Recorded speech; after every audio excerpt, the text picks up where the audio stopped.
We're making a mess. We're making a mess. There's stuff everywhere. There's things in my hair. We're making a mess. We're making a mess. We're making a mess. We made a mess. Stick around for the cleanup. Thomas and Friends is coming up next on Disney Junior. Somebody's coming to Disney Junior. Somebody a little wild. Somebody a little monstrous. I'm Henry Hugglemonster. There's a brand new show right here on Disney Junior. Henry Hugglemonster. Super cool. Welcome to Roarsville, a town full of monsters. That is not easy to do. Where you'll meet Henry. I'm practically 6, which is totally almost 7. And every day he faces something awesome. Or more like... Awesome. And when he puts his mind to it, he can't lose. Hugglemonsters always find a way. Get ready to get wild. I'm totally ready. How about a lift? Good one. Henry Hugglemonster bouncing through. With monster hugs. Monster hugs. And family fun. And the only place to find it is right here on Disney Junior. Oh, awesome. Oh, I mean, cool. Henry Hugglemonster. Every day at 5/4 Central on Disney Junior. Disney Junior Nightlight.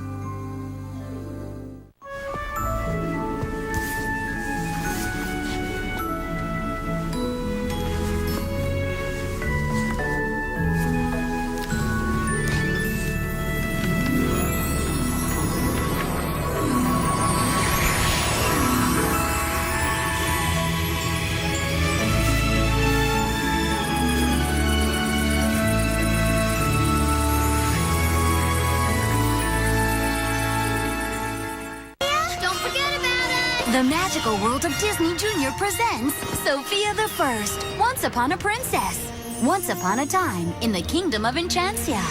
Welcome to the family. I trust you make your new sister feel welcome. An ordinary girl became a princess. Off you go. This is my room? Wow. Behold a special Disney Junior movie. It's going to take me a while to get the hang of things around here. We're learning the royal robes. Should I wait? Won't be easy. Yes. Hi! The magical story. It's a very special amulet. It contains powerful magic. You can hear us. You can talk, Cinderella? What are you doing here? Of how an extraordinary princess It's your time to shine, Sophia. came to be. I'm going to learn how to be the best princess ever. Sofia the First, Once Upon a Princess. Tonight at 6/5 Central on the Magical World of Disney Junior. Let's clean up the mess. Let's clean up the mess. We've had our fun, but now that it's done, let's clean up the mess. Clean up the mess.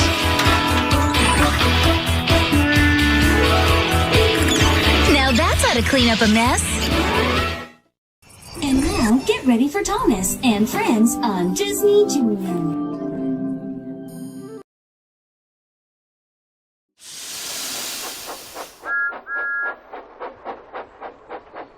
Thomas and Friends, making tracks to great destinations.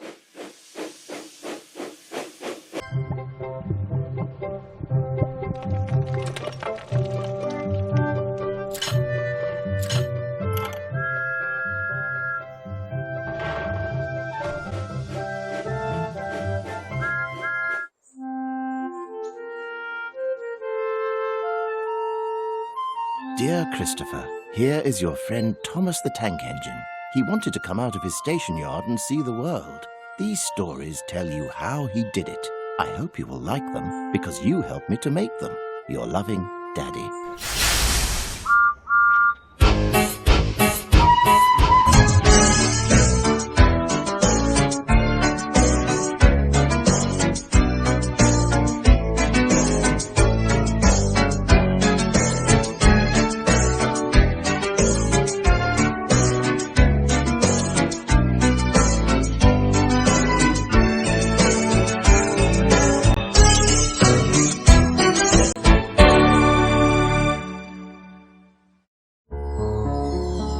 The island of Sodor is surrounded by beautiful blue sea. It has fields of green and sandy yellow beaches. There are rivers, streams, and lots of trees where the birds sing. There are windmills and a coal mine and docks where visitors to the island arrive. The island also has lots and lots of railway lines. Who's that puffing down the track? It's Thomas. Hello, Thomas. Hello, everybody. Welcome to the island of Sodor.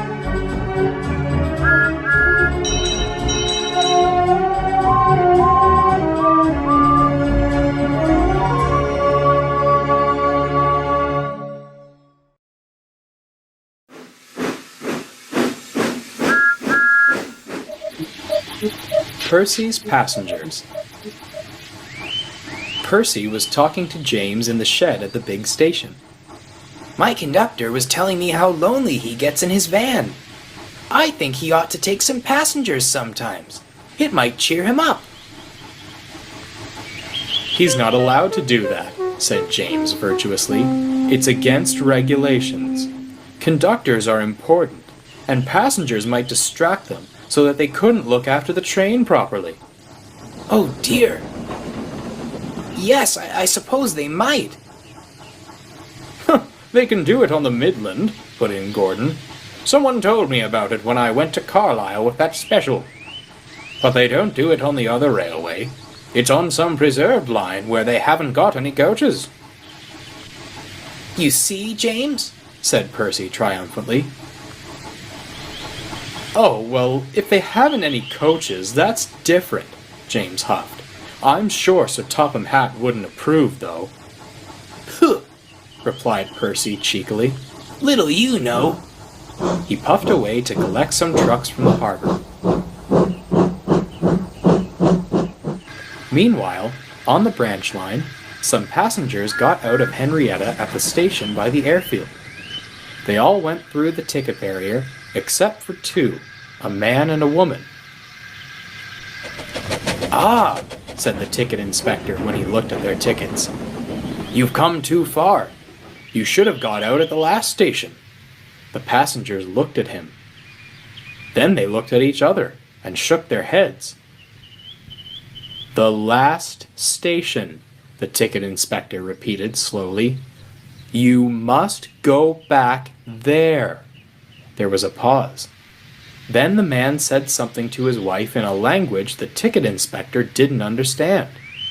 He asked the porter to bring the station master. A short time later, Percy came chuntering happily along the branch line with his train of freight cars from the harbor. He saw the signal at the station by the airfield set at danger, and the station master waiting for him on the platform. Oh dear, there must have been an accident, he thought as he stopped. I hope no one's hurt. The station master came over with the two passengers. I'm giving the conductor these two passengers to travel in his van, he told Percy. They're foreigners who came too far on Toby's train by mistake. Will you stop at the station by the river and let them off, please? Percy was confused. Passengers? He asked when the conductor had taken them away. But this is a freight train. That's right, Percy, said the station master. They're going to travel with the conductor in his van. But James says it's against it's not allowed. The station master laughed. Oh, James is right, Percy. But I don't think James or Sir Topham Hatt would mind us helping two foreign visitors on our island who can't understand our language. Do you? That made it all right, of course.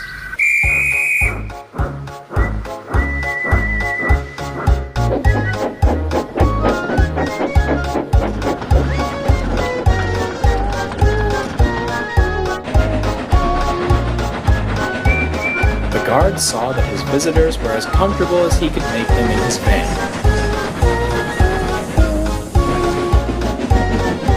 And when, a few minutes later, they reached the station they wanted, they came to the front of the train to see Percy. They nodded and smiled and shook hands with the driver and fireman. Then the conductor showed them to a taxi, which was waiting to take them on the rest of their journey.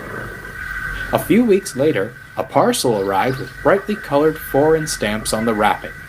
Inside were warm new scarves and gloves for Percy's driver, fireman, and conductor, and a letter addressed to Sir Topham Hatt saying how splendid his railway was. Percy was proud, but he didn't tell James. It might make him jealous, he said to himself, and that would never do.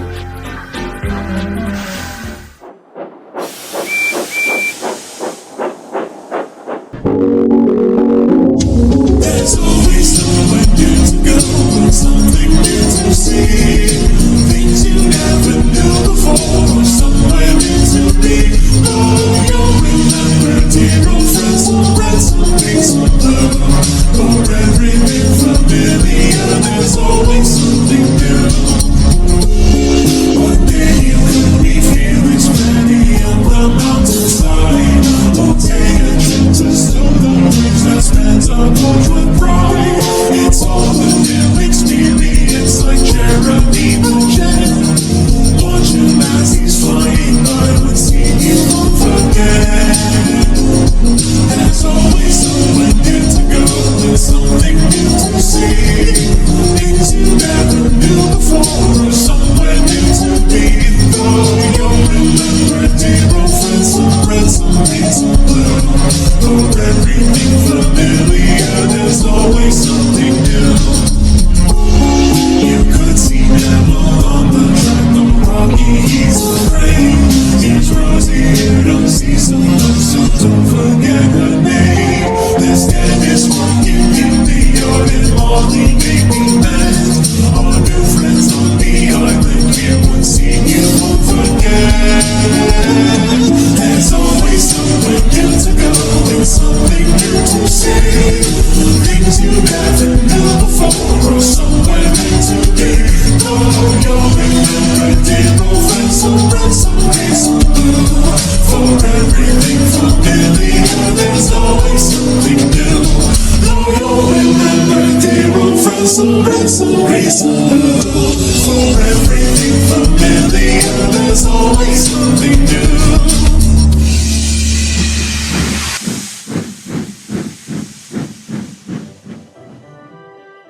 The island of Sodor is a wonderful place. There are lots and lots of engines. Who's that puffing along the track? It's Percy. Percy is a tank engine. He is green with 4 wheels. He has the number 6 painted on his bunker. Percy is the smallest of all the engines at Tidmouth, but he works just as hard as the big engines.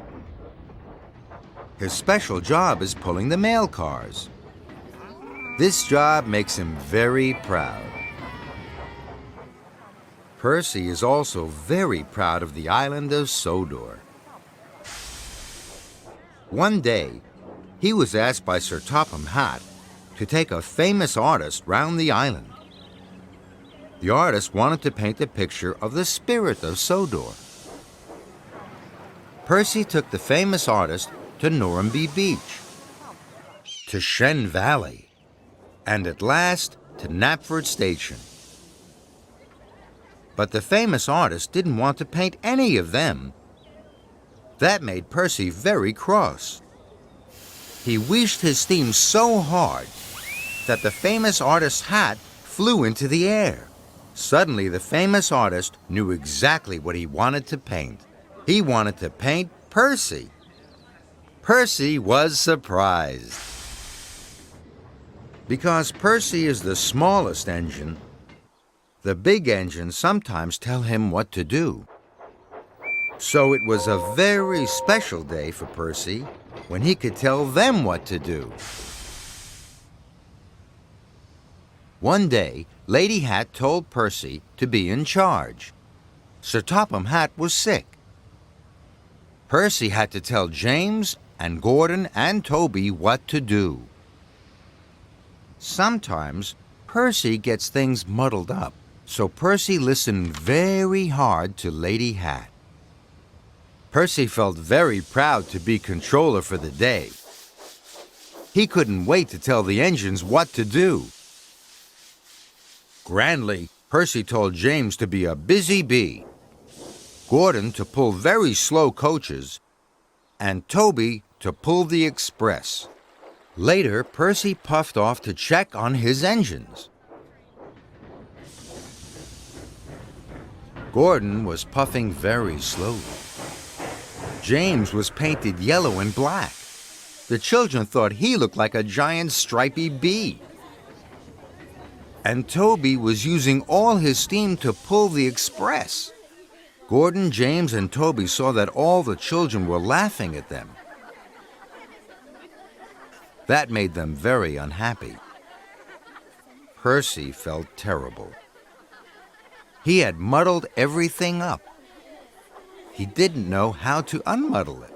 Luckily, Thomas came to help Percy. Together, they put everything right. When Sir Topham had arrived, he was very pleased. Whenever Percy is in trouble, he knows his friend Thomas will help him. That makes Percy very happy. And Percy, more than anything else, is a very happy little engine.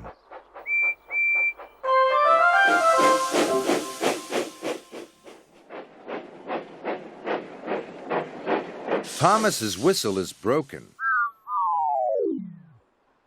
Which new whistle should Thomas choose?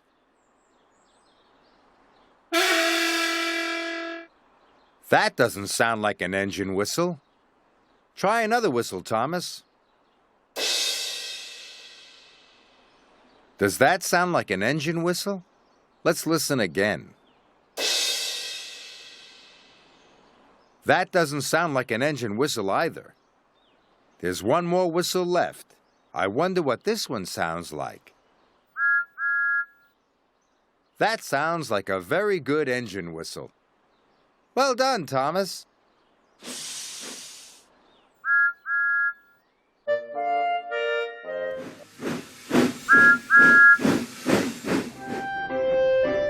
Today, the suspension bridge on the island of Sodor is closed.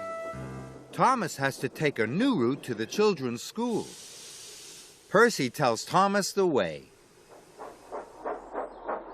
First, Percy tells Thomas, you go over Gordon's Hill. Then, steam through Kelsthorpe Station. And then, along by the old windmill, until you arrive at the school. Thomas is ready to set off for the school. Can you remember where he goes first? First, Thomas goes over Gordon's Hill. Then, through Kelsthorpe Station. Now where does he go? Along by the old windmill, until Thomas arrives at the children's school. Did you remember all those places? Thomas did. Well done, Thomas.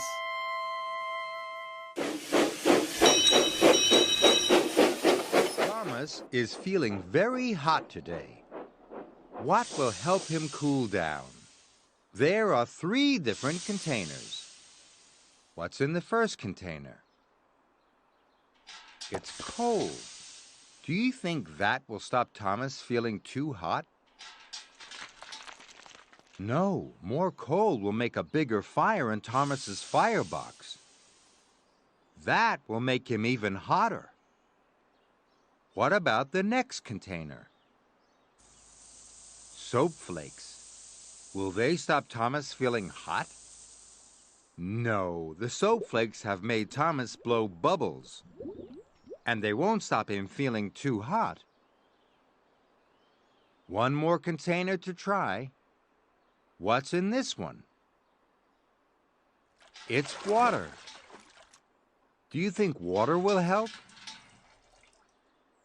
Yes. Extra water in Thomas's boiler will stop him feeling too hot. Now Thomas has cooled down. He's ready to be a really useful engine again.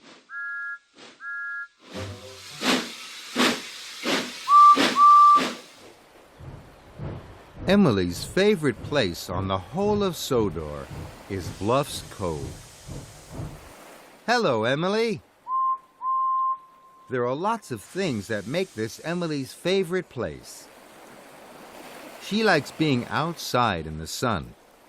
She likes to see the seagulls in their nests on the cliffs. And she likes to see the fishing boats with their pretty colored sails. Are all of those things at Bluff's Cove today? What about the sun? There it is, up in the sky. Now what about seagulls in their nests? There they are, on the cliffs. There's another thing that Emily likes about Bluff's Cove. Fishing boats. There they are, bobbing in the water. The sun, seagulls in their nests, and fishing boats with colorful sails. These are the things that make Bluff's Cove Emily's favorite place.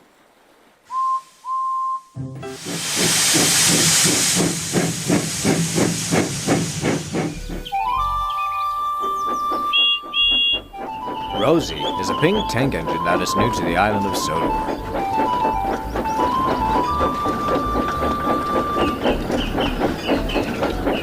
Thomas and Rosie got along, and he helped show her around the yard.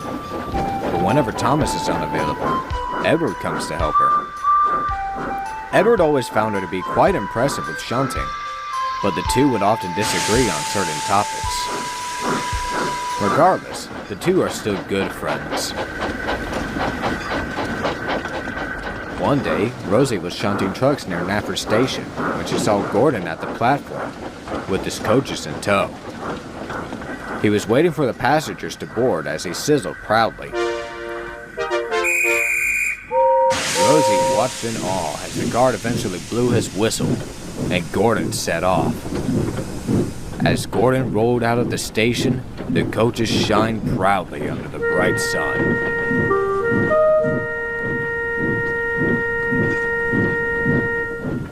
Rosie was mesmerized.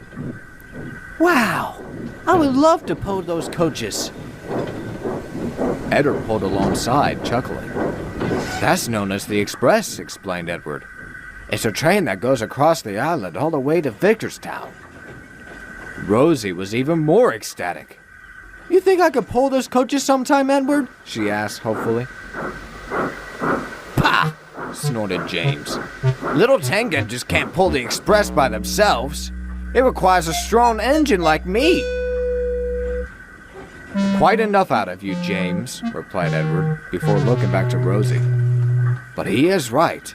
It is a heavy train and must stay on time. I'm sorry, Rosie, but it just isn't possible. Rosie was disappointed, but persistent. But she didn't argue. She just went back to shunting. There has to be a way. I'm sure I could do it. I'm sure I will do it. He can't always be right. Rosie had no idea how, but the chance would come sooner than expected.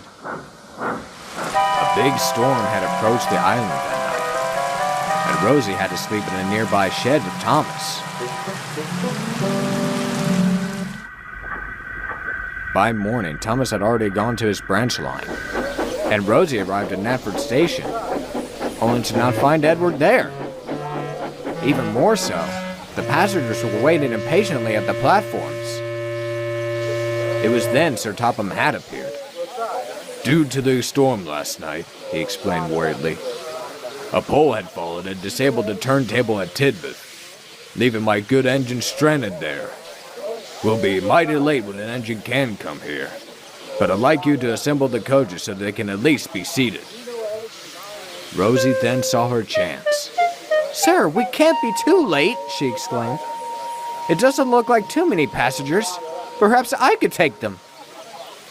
Sir Topham Hatt was about to reject her offer, but then looked back to the passengers. Farewell, Rosie. You may pull the express, but be cautious and be patient. Rosie was excited. She shunted the express together and coupled up, waiting as the passengers boarded. The guard then blew his whistle. All right, Rosie, said her driver. Steady now. She tried moving, but soon found it harder as her wheels began to slip. But, with enough effort, she began moving out of the station.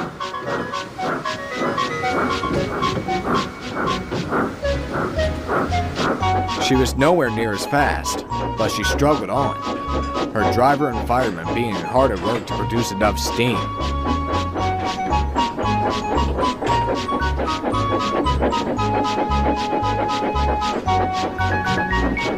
Rosie found it very hard, but struggled on. I can't do it. I will do it, she panted.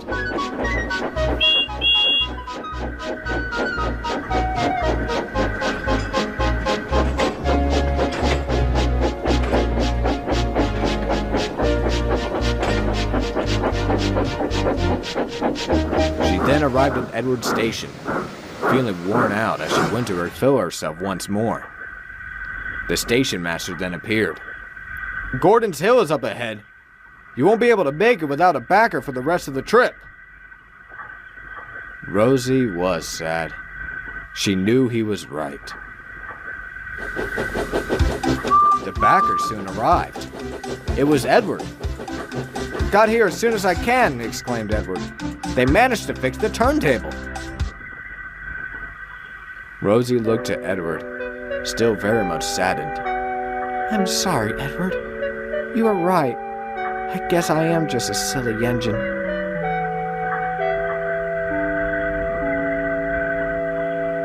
But Edward surprised her. Silly? He questioned. You made it this far all by yourself. Comes to show that even an old engine like me can't always be right. I'm proud of you. You are a useful engine. Rosie smiled happily.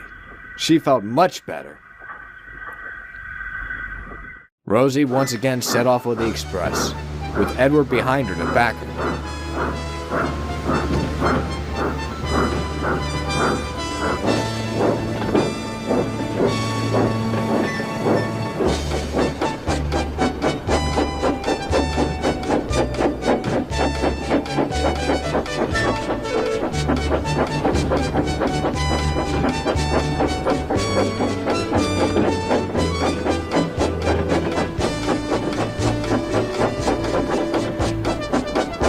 They reached Gordon's Hill as Edward called out, "Show them what two engines could do with determination!"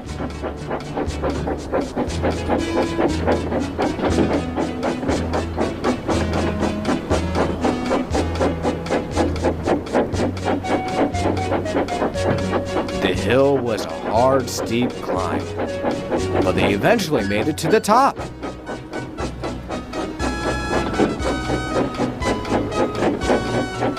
Edward stayed behind, and the two of them helped make up for lost time.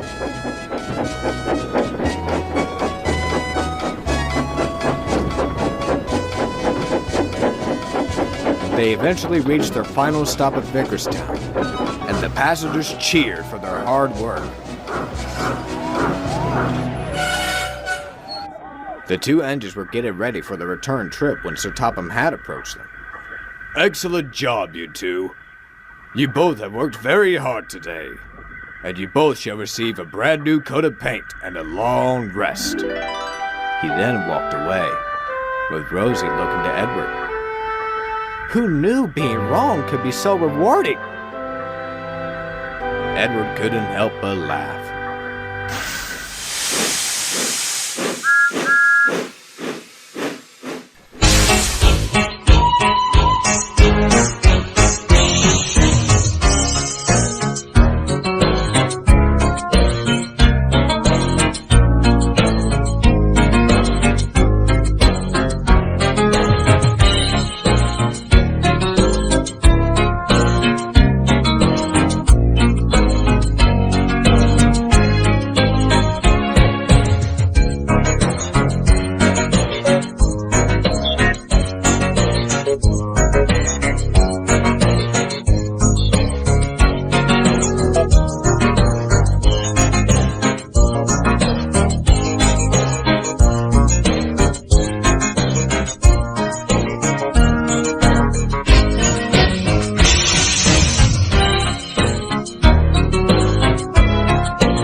dog, it's Mickey Mouse Clubhouse on Disney Junior.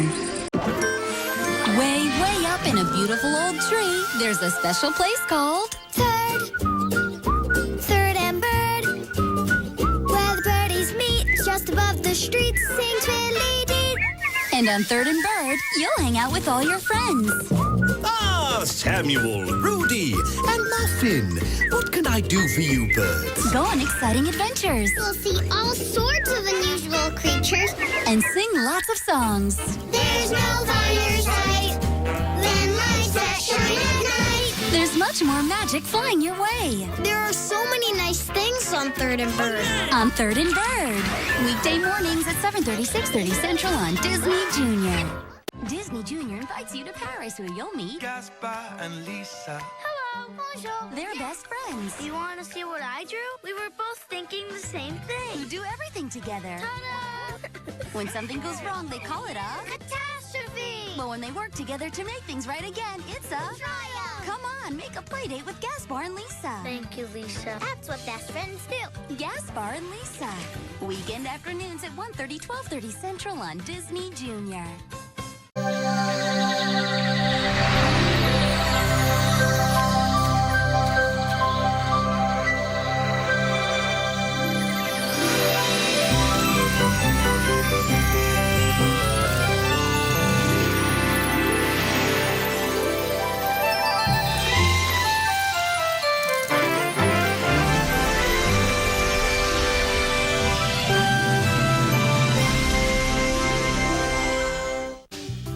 It's time for a Disney Junior special look of Disney's Doc McStuffins. Time for your checkup, new on Disney DVD. Well, how do you do, Doc?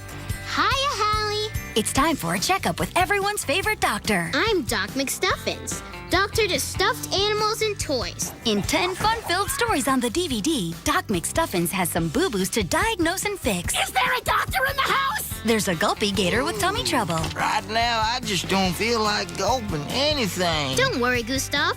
You're in good hands now. There's a police car who's hot under the hood. You have a burning case of overheatatosis. There's a giraffe in an arcade who needs first aid. Doctors don't ever give up on their patients. I'm so thankful. And there are more friends who need help from Doc and her trusty team.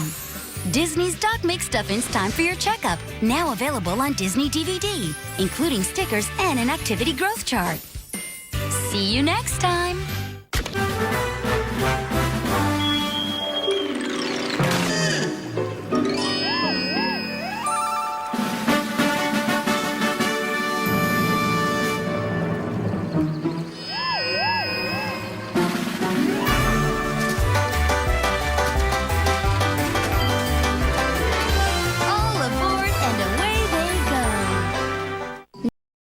Now join the gang for adventures with Mickey Mouse Clubhouse on Disney Junior.